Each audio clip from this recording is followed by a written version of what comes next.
pretty major push of Christ's message was about love. And we all know what it's like to feel love at some point, to be loved, to be tricked by love sometimes.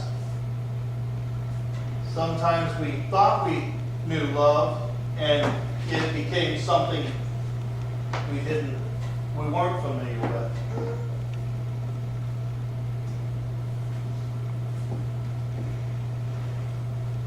Love is one of those things that you become more familiar with the more you work with it, the more that you interact with it. When I was younger, I have to admit that I thought love meant one thing. That it meant that you could do anything and that person would still be nice to you. That you could be that you would be willing to go to any level for that person. There's a song out there that was out, I guess, in the 80s or 90s that said, you'll know love, it's in his kiss, right? Isn't that one that Cher put out?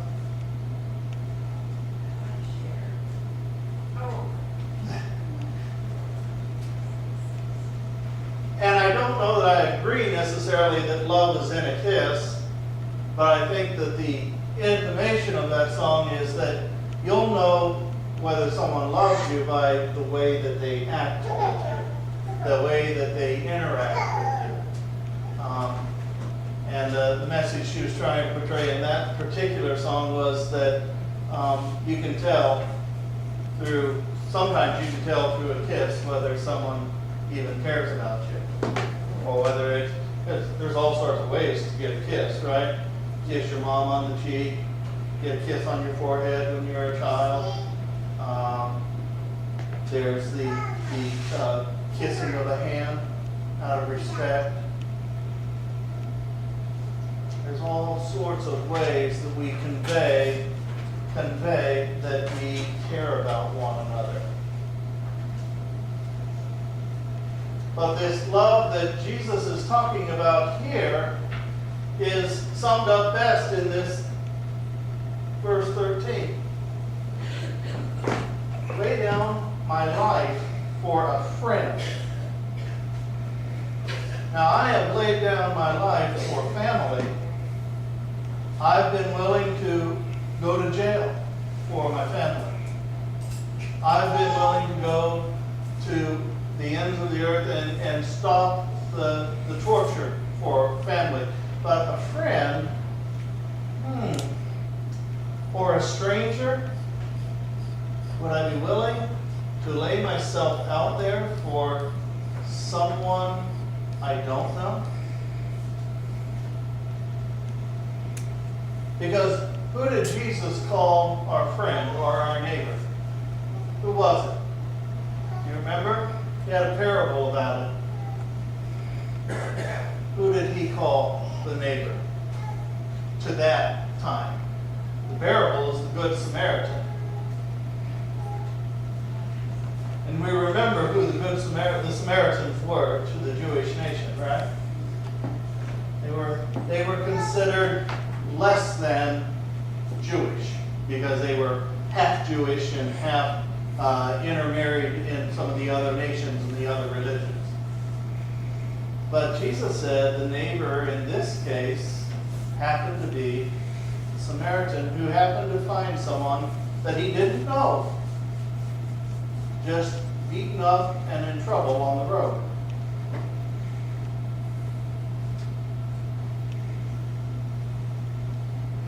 So our friend that we're to lay our lives down on the line for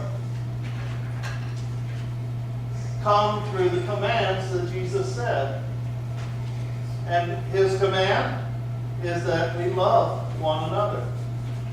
That we might bear fruit, a fruit that lasts. Can you remember someone who loved you? Really loved you? Call that person to mind. Think about that.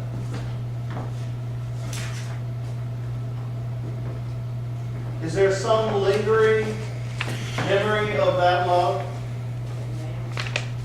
Is there fruit that has lasted in you?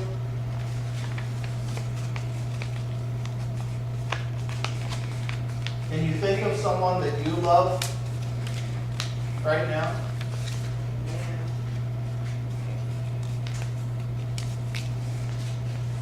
Now this is the transition and a piece of difficulty now. I'm going to ask you if you could think of that feeling of what you felt like when you were loved, and that feeling of love that you have for that someone that you know of. I'm wondering if you could imagine, just for a moment, that feeling for someone who is new in your life.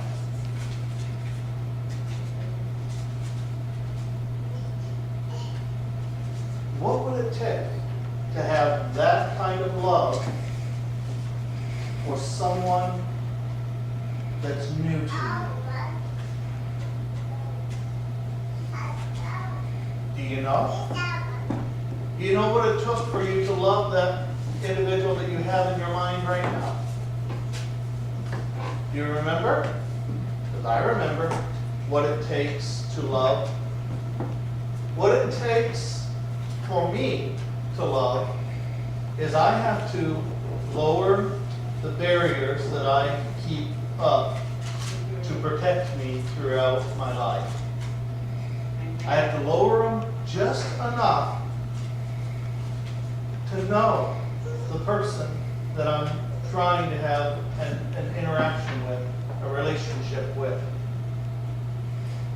And that's the very first step. Because as long as the barriers are up, I won't want to or care to or even consider the possibility of knowing someone else. Amen.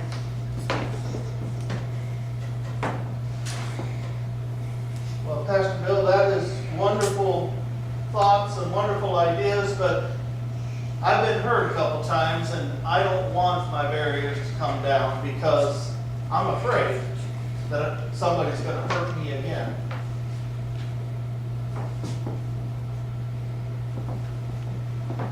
And I would agree with you that it is very difficult to lower the barriers that you have up that protect you. But I would submit to you that the very first individual that you need to lower the barriers with is God. Amen. If you can have that deep, awesome, and beautiful relationship with God where you have shared everything about you with God, unabashedly, not holding anything back, Amen. then and only then will you be able to really open yourself up to others. And to understand that, yeah, some people are going to disappoint us. That's just going to happen. Because there's a lot of hurting people out there. There's a lot of people who have been damaged themselves. And they don't know yet how to not hurt someone.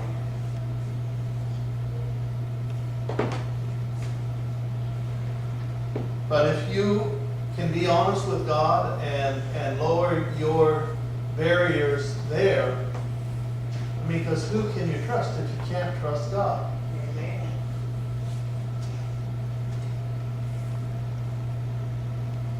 God will not disappoint you.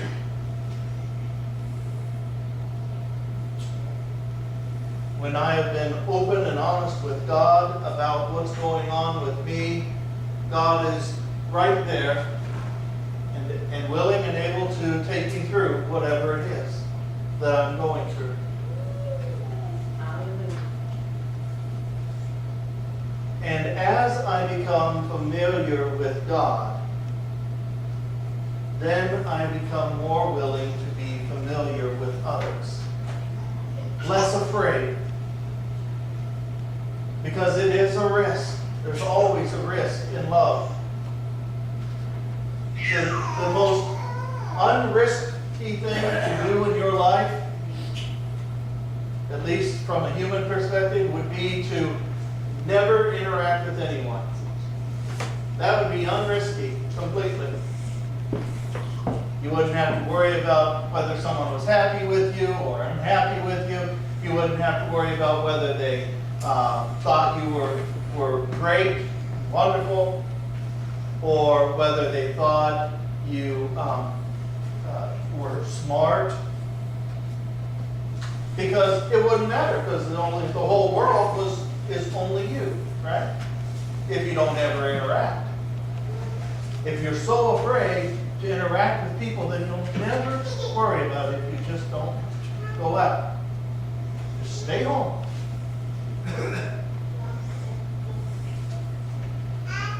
But that would be a pretty sad life. You would be protected and careful.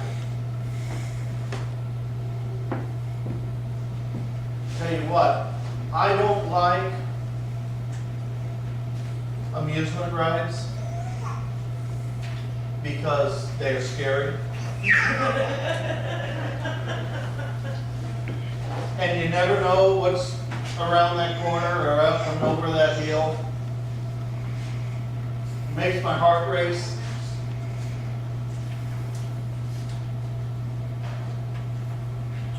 But I sure have fun. And it sure is interesting.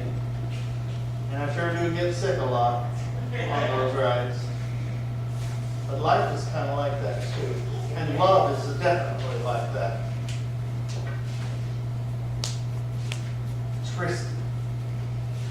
It takes time. And you really have to care enough about someone else and less about your own need so that you can actually interact with someone at a real level. And that means beyond, hi, how you doing, Carol? I'm fine. Great. And on we go. Feeling good, Lisa? Glad to hear it. What about when you say that to someone and they say, well, if you got an hour, let's talk. That's the risk. The risk is you might really get to know someone and you might get to know that they have some needs. And the other risk is that in those needs you might be able to minister to some of those needs. And you might feel a call in your own heart to do that ministry. Amen. And if you can stay unafraid, Trey, no fear, you might, in going through that interaction with someone, you might find that in the interaction there is a blessing. Amen. That there is a spiritual gain that cannot necessarily be quantified in the world values or in the value of treasure or any of those sorts of things. But that it just feels good, it feels right to do something for another, whether or not they can do something for you in return. That's the kind of love we're talking about. And again, I'll return it back to our theme today, mothers. It is the mother quite often, who's getting up in the mid-mornings with a child that is crying, to feed the child, to take care of the child. It is the mother that sometimes, and sometimes it's the father, but quite often it was the mother in my growing up years that forwent her career and stayed home and raised children. Toughest job, they say, that's out there. Most rewarding job, too, because you get to see the child grow up and do things and be all that they can be. So on this Mother's Day, in the name of love, I say thank you to you mothers. Amen. Thank you to my mother. And I thank all the mothers that created you mothers. Amen. So, may the Lord bless us, and may He give us His grace and understanding that we might love one another. Amen.